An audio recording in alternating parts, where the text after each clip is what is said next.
Any talk there at Golden State about Durant in the offseason? And do you expect talk when you get to Boston with Kyrie perhaps leaving?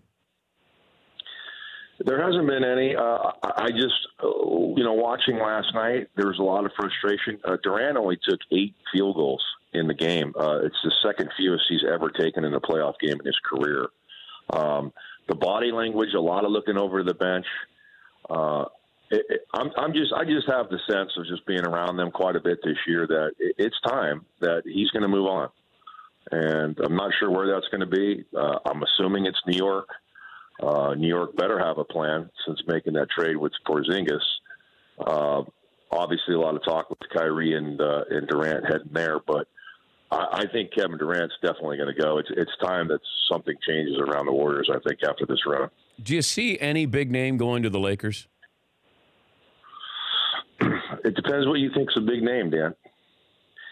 I don't think Kawhi goes there. I don't think KD goes there.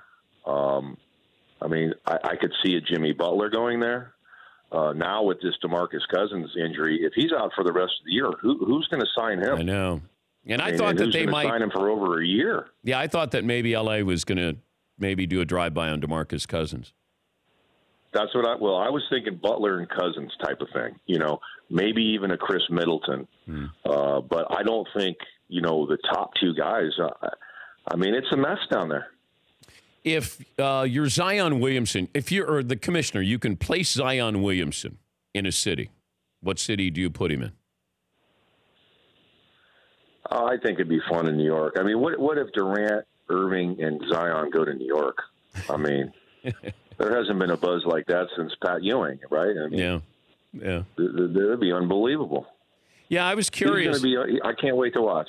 Yeah, and I wondered if Durant and Kyrie are looking at this Knicks situation and saying, all right, what's the worst-case scenario of who we get? If we get Ja Morant or we get R.J. Barrett instead of Zion, that's still some pretty good pieces to roll out there and take on the East.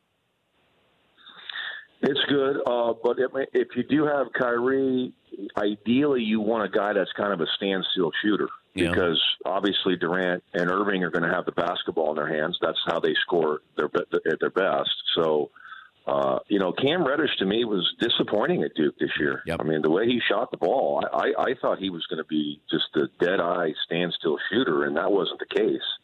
So I don't know if there's another guy out there like that.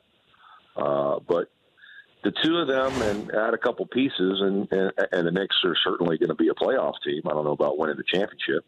For more Dan Patrick Show, tune into Audience Channel 239 on DirecTV. Stream for free on BR Live or download the Dan Patrick Show app.